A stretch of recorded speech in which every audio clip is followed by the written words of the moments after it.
Yo les postos, bienvenue dans cette nouvelle vidéo. On y est à quelques heures de ce match retour. PSG Bayern de Munich, victoire du Paris Saint-Germain 3-2 à l'aller. Personne ne pensait que le Paris Saint-Germain allait gagner 3-2 à Munich. Paris a fait preuve de réalisme, de courage, d'union sacrée, de force de caractère et d'âme. Ce qui a beaucoup manqué dans le passé. Maintenant, tu as le meilleur gardien du monde dans ton équipe. Ça aussi, on était dans le péché avec les derniers gardiens. Maintenant, c'est une histoire réglée. Quelle équipe va mettre Pochettino? On va voir un petit peu quelle est l'équipe probable que va mettre l'entraîneur argentin. Quelle équipe, moi, je mettrais? Je vais dire aussi les choix dont je ne suis pas d'accord. On va voir un petit peu quel sera le jugement de la communauté. On va voir aussi la composition d'équipe que va mettre le Bayern de Munich. Du côté du Bayern, hein, beaucoup d'absents. Du côté parisien, ça revient petit à petit. Le vrai absent, c'est bien sûr Marquinhos, le taulier de la défense centrale qui est blessé et qui est forfait. On va voir un petit peu dans quel système doit jouer Pochettino et dans quel système il va jouer. Parce que bien sûr, on a des désaccords à ce sujet-là. Du côté du Bayern, comme vous le savez, Lewandowski forfait, Gnabry forfait, Douglas Costa forfait, Soul forfait. Il y a encore une incertitude pour Boateng. Hernandez et Coman devraient être présents. On a vu les propos de Kimmich, qui est sûr de la qualification du Bayern de Munich. J'espère que les joueurs parisiens ont vu tout ça et que ça leur apportera encore plus d'adrénaline, de volonté et de motivation pour faire fermer leur bouche à ces joueurs du Bayern qui sont vraiment très très confiants. Maintenant, le Paris Saint-Germain, vous le savez, a le meilleur gardien du monde dans son équipe.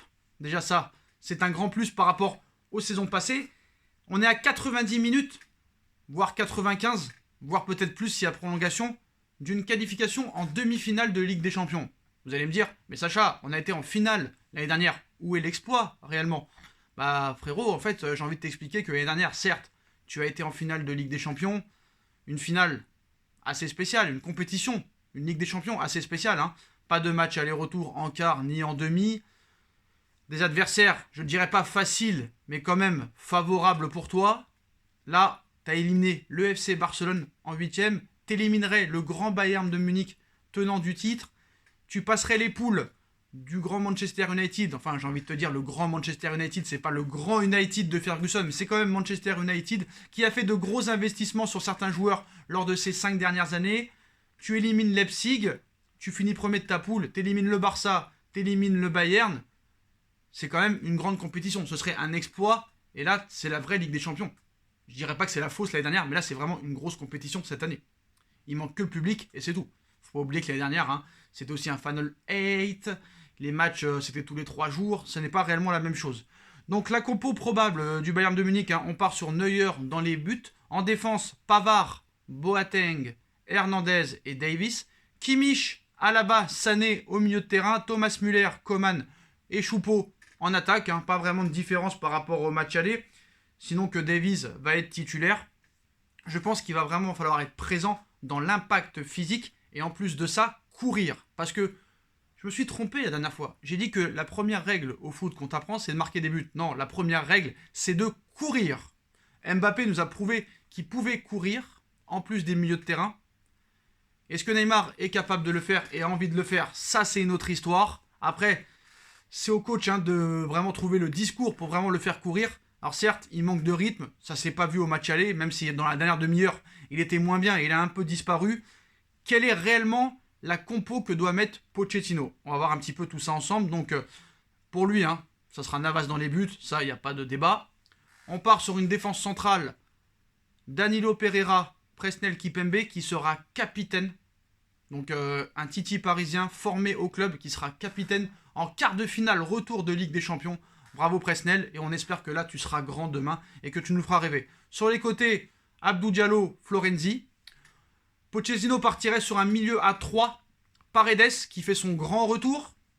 Idrissa Gueye qui est très bon contre les grosses équipes. Et une incertitude entre Herrera et Julian Draxler. Pour l'instant, on partirait sur du Herrera, rien n'est officiel. Et devant, on partirait sur Neymar à gauche, Mbappé en 9, Di Maria à droite. Franchement, je ne suis pas tout à fait d'accord. Déjà, pour Rafinha, genre je suis désolé, vous allez dire, c'est moi qui est trop fan de Rafinha. Non, c'est lui qui n'est pas fan du tout de Rafinha. Faut dire la vérité. Marco Verratti va commencer sur le banc. C'est Pochettino lui-même qui l'a exprimé en conférence de presse hier. Paredes va faire grand bien au milieu de terrain, que ce soit dans l'impact physique, dans les frappes lointaines, et surtout dans l'impact physique. Parce qu'on a vu qu'au milieu de terrain, la semaine dernière, quand tu as Kimmich et Goretzka, bah, il faut répondre à l'impact. Hein. Je te dis la vérité, Idrissa Gueye, il faut qu'il fasse absolument le même match que la semaine dernière, en étant encore plus convaincant, et arrêter de jouer derrière. Moi, sur quelle équipe je partirais? Donc apparemment, Pochettino abandonne le 4-2-3-1 pour renforcer le milieu à 3 et essayer de jouer en contre. Voilà, on va pas se mentir, c'est le contre qui va être primordial demain, ainsi que le réalisme et l'efficacité devant le but.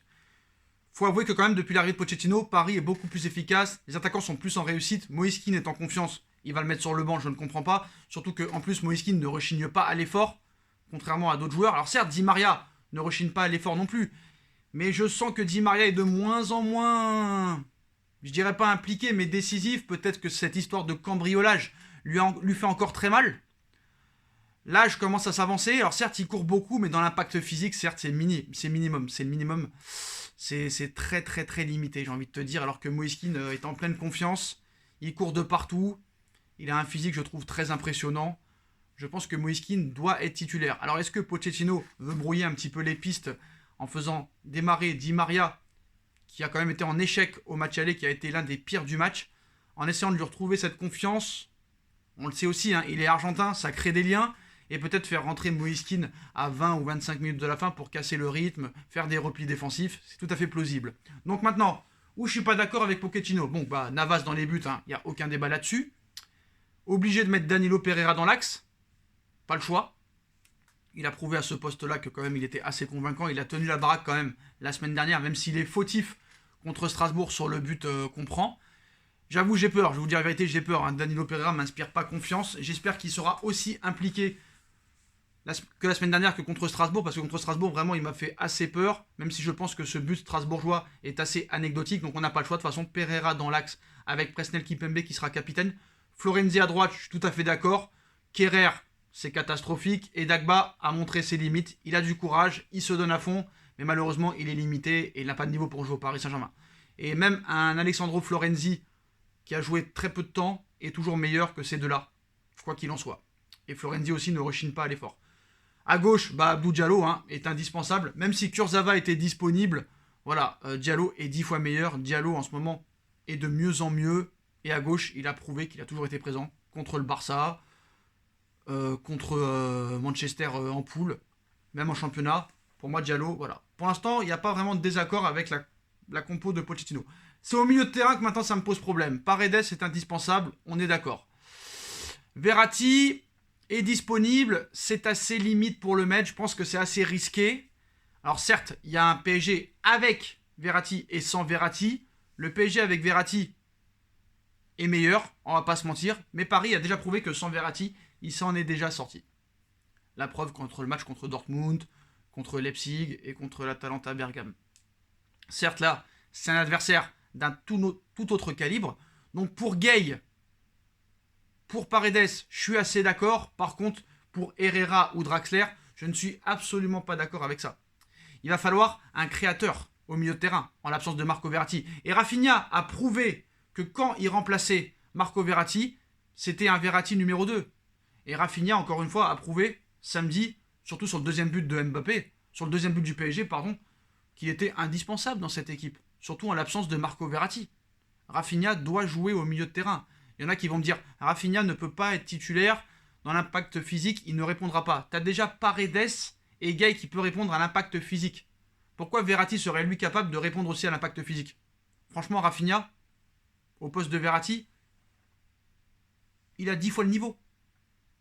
Mais bon, il ne l'aime pas, il n'y a rien à faire. Je pense que même si tous les milieux de terrain étaient blessés, il mettrait Xavi Simons ou Michou au milieu de terrain. Il n'y a rien à faire. Le mec ne l'aime pas.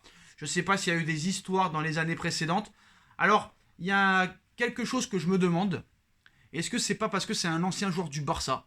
Je pense pas. Neymar est un ancien joueur du Barça, ça pose pas problème. Je pense pas qu'il soit aussi parano que ça. Mais bon, on peut quand même se poser la question, parce que je suis en train de me poser la question, pourquoi Pochettino n'aime pas Rafinha? En quoi Herrera est meilleur que Rafinha? En quoi Draxler est meilleur que Rafinha? Donc voilà, moi je partirai avec un milieu Paredes en sentinelle accompagné de Rafinha et Idrissa Gueye. Sur Mbappé et Neymar, je suis d'accord, mais pas Mbappé en 9. Parce que même si Mbappé a été placé en 9 contre le Bayern, pour moi, il n'a jamais été 9. Je l'ai plus vu sur le côté gauche que dans l'axe. Donc moi, je mettrais Keane en 9, Mbappé à la place de Di Maria et Neymar à gauche. Malheureusement, ce ne sera pas le cas. Mais je pense que c'est cette compo qui pourrait être la plus susceptible de marcher pour contrer ce Bayern de Munich. Que ce soit défensivement, la bataille du milieu de terrain et l'efficacité de contre. Je pense que c'est le mieux. Voilà. Donc je ne suis pas d'accord avec Pochettino sur 2-3 joueurs. Donc voilà, ma compo à moi, ce serait Navas dans les buts, Kipembe, Danilo Pereira dans l'axe. Je veux Diallo à gauche, je veux Florenzi à droite, je veux Paredes en sentinelle accompagné de Idrissa Gueye et de Rafinha pour créer le jeu au milieu de terrain, ainsi que Neymar à gauche, Mbappé à droite et Keane devant. Voilà ma compo à moi. Malheureusement, Pochettino va mettre le même gardien que moi, la même défense que moi. À la place de Rafinha, il mettra Julian Draxler ou Herrera, mais c'est plus parti pour Herrera. Il mettra Mbappé Neymar, mais il ne mettra pas Keane et il mettra Di Maria à la place. C'est tout à fait dommageable, mais bon, on espère que ça marchera quand même. Hein. On va faire confiance à notre coach, on va faire confiance à Angel, qui on espère fera un meilleur match que la semaine dernière, et on espère que Mbappé et Neymar seront au niveau aussi du match aller. En tout cas, Mbappé en ce moment est sur un autre nuage, et c'est vraiment encore le moment de montrer que c'est des grands joueurs. Maintenant, un message pour Neymar. Alors, je sais très bien qu'il n'écoutera pas cette vidéo, hein.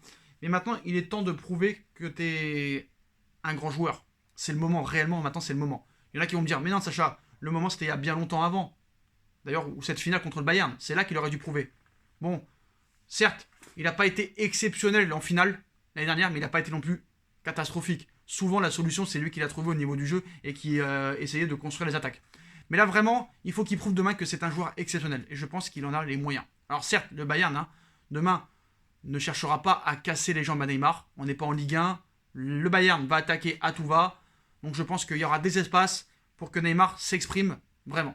Maintenant, comme vous le savez dans la précédente vidéo, hein, la presse française, l'équipe, nous annonce que Messi serait en train d'harceler Neymar pour qu'il revienne au FC Barcelone. Ça fait longtemps qu'on nous dit ça. Bah, Neymar a tenu à répondre à tout ça un petit peu. Hein. Déjà en parlant un petit peu de sa situation. Il a aussi donné son avis sur Kylian Mbappé. Il nous dit tout d'abord, j'ai été très touché par l'homme qu'il est. Kylian est très prévenant, toujours heureux, poli et gentil avec tout le monde. C'est une très belle personne, c'est la raison pour laquelle nous nous entendons si bien depuis notre premier contact. Il m'a beaucoup appris sur la manière d'être français, il m'a expliqué la mentalité française. Je lui dois une grande partie de mon adaptation et par conséquent mon bonheur d'être ici. Ensuite, j'ai eu bien sûr l'occasion de le voir s'entraîner, d'observer sa vitesse, son répertoire de dribble, son intelligence et de constater son humilité pour continuer à évoluer. Là, je me suis dit, lui, c'est notre golden boy. La vitesse seule ne veut rien dire. Il faut être intelligent pour l'utiliser correctement et Kylian l'est. Il est non seulement très intelligent et rapide, mais il possède en plus un énorme répertoire de dribble. Donc voilà, incroyable hein, cette interview de Neymar envers Kylian Mbappé. Et en fait, ce qui est marrant, c'est que Neymar a vanté les qualités de Mbappé et ce que n'a pas en ce moment Neymar. Est-ce que Neymar nous vante les mérites de Mbappé pour nous prévenir que demain, il va être présent et va nous faire une masterclass et un grand match? C'est ce que j'espère. Voilà les postos. En tout cas, Neymar restera au Paris Saint-Germain. Neymar restera encore jusqu'en 2026. Malheureusement, j'espère que les blessures ne seront plus là. Enfin, heureusement. Enfin, je l'espère en fait. Il m'embrouille un petit peu le Ney. C'est vrai que je suis stressé par rapport à ce soir, je vais pas vous mentir, mais voilà. On espère que les blessures sont derrière lui. Il a prouvé qu'il a tenu la semaine dernière tout le match. Certes, il est en manque de rythme, hein, comme certains joueurs, mais voilà. On espère maintenant un grand Neymar, qu'on parlera plus de blessures, qu'on parlera plus de histoires extrasportives, de problèmes de comportement. Puis moi, si ça continue, il va falloir se demander si le football européen, l'UEFA, il ne faudrait pas s'inspirer un petit peu des Américains, du sport américain, et de faire des trades, de vendre des joueurs sans leur demander leur avis, et d'acheter des joueurs sans leur demander leur avis. Voilà, je pense que ce serait pas mal, mais en tout cas, on n'y est pas pour l'instant. Voilà les postos, hein, vous avez ma composition probable, celle de Pochettino. Dites-moi laquelle vous préférez. Donnez-moi votre compo en commentaire, j'allais dire en conférence de presse. Puis comme d'habitude, hein, si vous avez kiffé la vidéo, on like, on partage, on commente, on s'abonne. On active la petite cloche pour être tenu au courant des vidéos qui vont sortir. On me rejoint sur mon Instagram SBFootNews. Si vous voulez toutes les infos sur le football, 24h sur 24, 7 jours sur 7. Tous les liens sont en description. La cagnotte PayPal est toujours disponible si vous voulez participer. la deuxième chaîne No Feeling. Voilà les postos. Et à ce soir pour le débrief en espérant la qualification du Paris Saint-Germain. Tchuss.